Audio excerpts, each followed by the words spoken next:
और जिंदा कलाम से पढ़ेंगे। नया अहदनामा मुकद्दस लूका तबीब की मार्फत लिखा गया अंजीली बयान, उसका 23 बाब और उसकी 42 आयतें मुकद्दसा से पढ़ेंगे।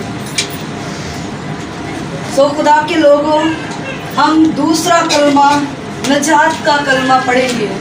कौन सा कलमा पढ़ेंगे? दूसरा कलमा नजात का कलमा। पहला कलमा मुआफ़ी का कलमा पढ़ा गया और अब दूसरे कलमे के बारे में सुनेंगे और दूसरे कलमे के बारे में सीखेंगे कि खुदावन का कलाम हमें क्या कहता है। दूसरा कलमा कौन सा कलमा है? नजात का कलमा है। दूसरा कलमा कौन सा कलमा है? नजात का कलमा है। पहला कलमा मुआफ़ी का कलमा था और मुकद्दस लूका तबीब की मार्फत लिखे गए अंजीली बयान में से पढ़ेंगे। सो खुदा के कलाम में यूँ लिखा है, फिर उसने कहा, ऐ यीशु, जब तू अपनी बादशाही में आए तो मुझे याद करना। उसने उससे कहा, मैं तुझसे सच कहता हूँ कि आज ही तू मेरे साथ फिरदौस में होगा। तो खुदा के पाक और जिंदा कलाम में से हमने दूसरा कलमा पढ़ा है। सलीब पर जो 2 डाकू हैं और एक डाकू जो था यीशु की फेवर में है। एक डाकू जो था क्या था? यीशु की फेवर में है और दूसरा डाकू यीशु को ताने मार रहा है। और उस डाकू ने कहा, उस बदकार ने कहा कि यीशु, जब तू अपनी बादशाही में आए तो मुझे याद करना। उसका मतलब ये था, उसे ये नहीं पता था कि यीशु मुझे मुआफ़ करेगा, अपनी बादशाही में जगह देगा और यीशु मुझे अपने मुकद्दसों के साथ उठाएगा।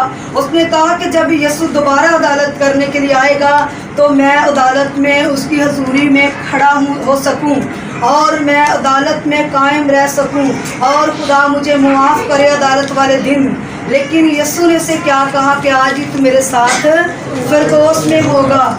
मुकाशवा की किताब 2 बाब 7 आयत में लिखा, जिसके सुनने के कान हो वो सुने कि रूह कलीसियाओं से क्या फरमाता है। जो गालिब आए उससे उस जिंदगी के दरख्त में से जो खुदा के फिरदौस में है फल खाने को दूंगा। जैसे कि ये डाकू जो सलीब पर है, ये बदकार जो सलीब पर है, इसने बड़ी मुखालिफ भीड़ के सामने तौबा की है। इसने बड़ी मुखालिफ भीड़ के सामने ईमान का इकरार किया है कि मैं तुझ पर ईमान लाता हूँ। जो भीड़ नीचे थी वो यीशु के मुखालिफ थी। जो भीड़ नीचे खड़ी हुई थी सलीब के, वो क्या थी? यीशु के मुखालिफ थी और यीशु की दुश्मन थी। और उस दुश्मन भीड़ के सामने इस बदकार ने, इस डाकू ने ज़बरदस्त ईमान के साथ इकरार किया है और इसके इकरार की वजह से खुदावन ने कहा कि आज ही तू मेरे साथ फिरदौस में होगा। जब मैं और आप उसका इकरार करते हैं, अपने गुनाहों को तर्क करते, अपने गुनाहों को मानते हैं, तो खुदावन मुझे और आपको भी मुआफ़ करने की कुदरत रखता है। जैसे कि इस डाकू को खुदावन ने नजात दी है, जैसे कि इस डाकू को खुदावन ने नजात दी है। कलाम में लिखा कि उसने फरमाया कि मैं खोए हुओं को ढूंढने और नजात देने के लिए आया हूँ। यकीनन जो खो गए हैं, जो खुदावन से दूर हो चुके हैं, जो खुदावन से गुम हो चुके हैं, उनके लिए वो आया है। जो गुनाह के जाल में हैं, जो बदी में हैं, जो बुरे कामों में हैं, वो उनको छुड़ाने के लिए, उनको नजात देने के लिए आया है। यीशु नाम का मतलब क्या है? नजात दहिंदा। और नजात दहिंदे ने दूसरा कलमा सलीब पर बयान किया कि आज ही तू मेरे साथ फिरदौस में होगा। और जब सिपाहियों ने उसे पीने के लिए सिरका दिया तो वो ठट्ठे मारने लगे और बहुत सी भीड़ थी जो उसे ठट्ठे मार रही थी, जो उसे मजाक कर रही थी, जो उसका मजाक उड़ा रही थी। और जो इसके साथ दूसरा बदकार डाकू था वो भी ताने दे रहा था। वो भी कह रहा था, अगर ये खुदा का बेटा है तो अपने आप को भी बचाए और हमें भी बचाए। तो उस डाकू ने भी इस तरह की बातें की हैं जो यीशु मसीह की शान के खिलाफ हैं और जो यीशु के बारे में मजाक कैद हैं, जो ताने जैसी हैं। और उसने कहा कि अगर ये इतना ही खुदा के करीब है, खुदा का बेटा है या नजात देगा तो हमें भी बचाए। लेकिन بہت سے لوگ ہیں جو یسوع کی قربت میں بھی رہ کر نجات سے غافل رہ جاتے ہیں. جیسے کہ جو یہ دو بدکار تھے, دو ڈاکو تھے, ایک یسوع کے داہنی طرف ہے اور ایک یسوع کے بائیں طرف ہے, لیکن ہے بائیں اور داہنی طرف ہے یسوع کے ساتھ دونوں, لیکن ایک جو تھا وہ نجات سے غافل رہ گیا. ایک کیا تھا؟ خدا کے گھر میں جانے سے محروم رہ گیا.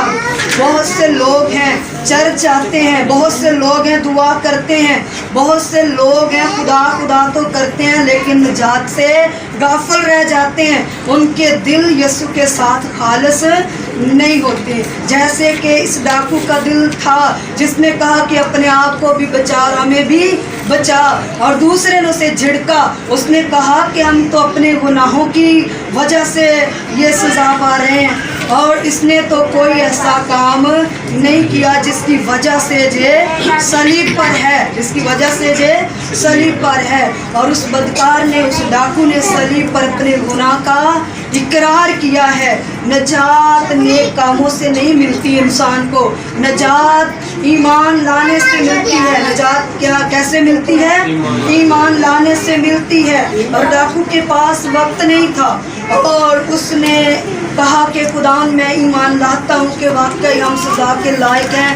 دیکھتے ہیں کہ نجات کا پیغام ساری دنیا کے لیے ہے, نجات کا پیغام ساری دنیا کے لیے ہے, اور نجات کا دروازہ ساری دنیا کے لیے کھلا ہے. خدا نجات دہندہ ہمیں نجات دینے کے لیے آیا ہے, ہماری مخلصی کے لیے آیا ہے. آج کا دن ہماری نجات کا دن ہے, آج کا دن ہماری نجات کا دن ہے.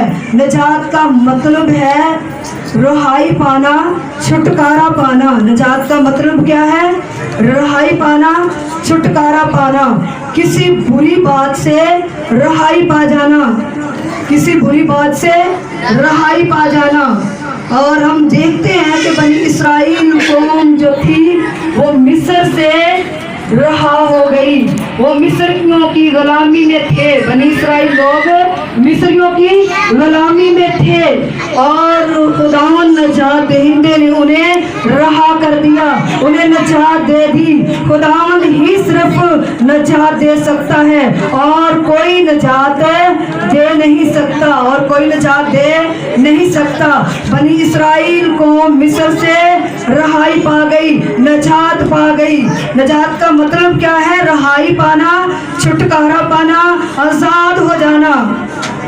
تو ہم دیکھتے ہیں خدا کے لوگوں کہ یسوع مسیح نے بہت سے لوگوں کو جب وہ زمین پر آئے بیماریوں سے نجات دی, بہت سے لوگوں کو گناہوں سے نجات دی, اور بہت سے بدکار, بہت سے برے لوگ یسوع کے پاس آتے, اس کے ساتھ کھاتے پیتے, اور خداوند نجات دہندے نے ان کو ان کے برے کاموں سے نجات دی.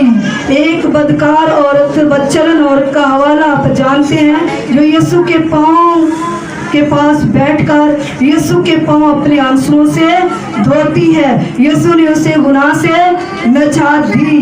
میرا اور آپ کا خدا بری باتوں سے, نکمی باتوں سے, لڑائی جھگڑے سے, ہر قسم کی تلخی سے نجات دینا چاہتا ہے, ہر قسم کی بے چینی سے نجات دینا چاہتا ہے, ہر قسم کی موت سے نجات دینا چاہتا ہے, ہر قسم کے خطرے سے نجات دینا چاہتا ہے. سو خدا کے لوگوں, ہم نے دوسرا کلمہ پڑھا ہے جو نجات کا کلمہ ہے, اور دیکھتے ہیں کہ زکئی کے گھر میں جب یسوع آیا تو یسوع نے کہا کہ آج اس گھر میں نجات آئی ہے. اور جب زکئی کو نجات مل گئی تو زکئی نے بڑی خوشی سے اس نجات کو قبول کیا, اور زکئی نے خوشی کے ساتھ ہی جو مال و دولت لالچ سے جمع کیا ہوا تھا, نجائز جمع کیا ہوا تھا, اس نے غریبوں کو بانٹنا شروع کر دیا.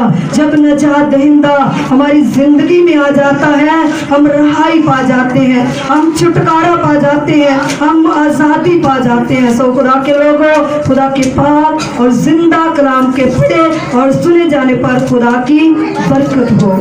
آمین.